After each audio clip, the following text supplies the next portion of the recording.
VVD news TV ప్రజల కోసం ప్రశ్నించే గొంతునాయి. వివిడి న్యూస్ ప్రేక్షకులందరికీ ఒక సువర్ణ అవకాశం. మీరు మీ కుటుంబ సభ్యులకు పుట్టినరోజు శుభాకాంక్షలు మరియు పెళ్లి రోజు శుభాకాంక్షలు తెలపాలనుకుంటున్నారా? మరి ఎందుకు ఆలస్యం? మీకోసం మన వివిడి న్యూస్ టీవీ ఉచిత ప్రకటనలు ఇవ్వడానికి మీ ముందుకు వచ్చింది. సంప్రదించవలసిన ఫోన్ నంబర్ 9392388379. ఇప్పుడు మన వివిడి న్యూస్ టీవీని AP fibre local channel number 99 నందు మరియు యూట్యూబ్ నందు వీక్షించగలరు.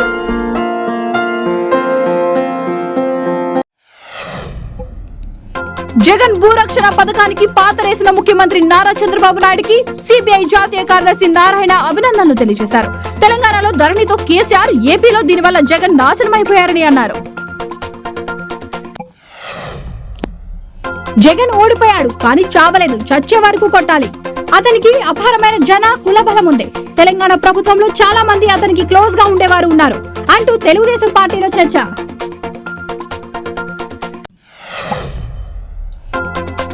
అదోని పట్టణ అభివృద్ధి నా ధ్యేయం. పట్టణ మరియు గ్రామీణ ప్రజలందరికీ అందుబాటులో ఉంటా. ప్రతి సమస్య పరిష్కారానికి కృషి చేస్తా. అదోని ఎమ్మెల్యే పార్థసారథి.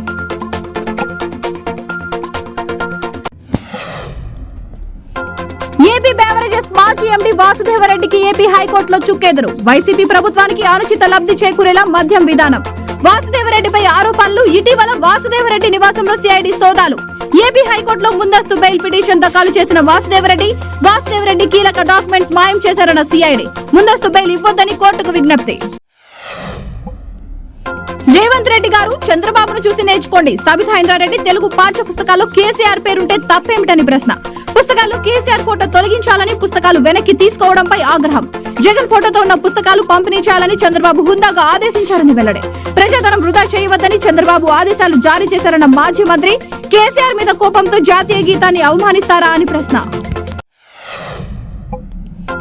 సీఎం చంద్రబాబును కలిసేందుకు వచ్చిన వివాదాస్పద అధికారులు. అనుమతులు నిరాకరణ. సీఎంగా చంద్రబాబు బాధ్యతల స్వీకరణ. సచివాలయం మొదటి బ్లాక్ లో కోలాహలం. సీఎం వద్దకు వచ్చిన శ్రీలక్ష్మి, అజయ్ జైన్, సునీల్ కుమార్, ఆంజనేయులు. ముఖ్యమంత్రిగా బాధ్యతలు స్వీకరిస్తున్న నాలో సగం నా ప్రాణం నారా చంద్రబాబు నాయుడు గారు. త్వరలోనే జిల్లాల వారీగా అందరినీ కలుస్తాను. పవన్ కళ్యాణ్ భార్య లెజినావాతో కలిసి హైదరాబాద్ వెళ్లిపోయిన పవన్ తనపై శుభాకాంక్షలు వెల్లువెత్తుతున్నాయని వెల్లడి. పిఠాపురంలో ఈ నెల 20 తర్వాత పర్యటిస్తానని ప్రకటన.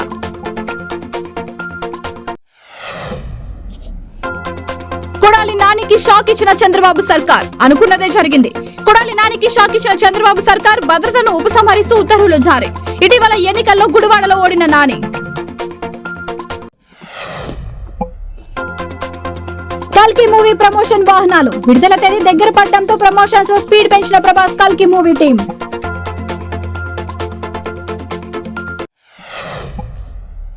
దారిలో అడ్డంగా ఉందని వాటర్ ట్యాంకర్ డ్రైవర్ తల పగలగొట్టిన సీఎం రేవంత్ రెడ్డి సోదరుడు తిరుపతి రెడ్డి మనుషులు. హైదరాబాద్ అయ్యప్ప సొసైటీలో ఉన్న సిజిఆర్ స్కూల్ హాస్టల్లో వాటర్ నింపుతుండగా తమ వాహనం పోవడానికి లేకుండా అడ్డుపడతావా అంటూ రేవంత్ రెడ్డి సోదరుడు తిరుపతి రెడ్డికి సంబంధించిన కొందరు యువకులు తన తల పగిలేలా కొట్టారని బాధితుడు water tanker driver Syed Saleem ఆరోపించాడు. ఐఏఎస్ శ్రీలక్ష్మి ఇచ్చిన బొకే తిరస్కరించిన ఏపీ సీఎం చంద్రబాబు నాయుడు. హిందూపురంలో అన్నా క్యాంటీన్ తెరుచుకోవడంతో ఆ పన్నుల ఆకలి తీర్చే అన్నా క్యాంటీన్ పై ఆశలు చిగురించాయి. ఎన్డీఏ కూటమి భారీ విజయ దరహాసంతో ప్రభుత్వం ఏర్పాటు చేయకనే హిందూపురంలో ఎమ్మెల్యే బాలకృష్ణ హిందూపురం పట్టణంలో అన్నా క్యాంటీన్ పునఃప్రారంభించిన నేపథ్యంలో పట్టణాల్లో చిరు వ్యాపారులు, పేద మధ్యతరగతి వాళ్ళు తమ మదిలో మళ్లీ 5 రూపాయలకే అల్పాహారం, 10 రూపాయలకే భోజనం చేసే తమ భుక్తాయాసంను తీర్చుకోవచ్చని భావిస్తున్నారు. విజయవాడలో ప్రముఖ బేకరీపై ఫుడ్ సేఫ్టీ అధికారులు ఆకస్మిక దాడులు. ఉమ్మడి కృష్ణా జిల్లా ఫుడ్ సేఫ్టీ అధికారి షేక్ గౌస్ మొహిద్దీన్ కామెంట్స్. నిల్వ ఉన్న స్టాక్ ని గుర్తించినట్లు వెల్లడి. ఎటువంటి లేబుల్స్ లేని బ్రెడ్ ని కూడా గుర్తించి స్వాధీనం. సెక్షన్ 32 కింద నోటీసులు కూడా జారీ చేసినట్లు స్పష్టం. అనుభవం లేని వ్యక్తుల చేత బ్రెడ్లు తయారీ. జాతీయ రహదారిపై ఘోర రోడ్డు ప్రమాదం. నెల్లూరు జిల్లా సంగం మండలం దువ్వూరు వద్ద జాతీయ రహదారిపై వేకువజామున రోడ్డు ప్రమాదం చోటు చేసుకుంది.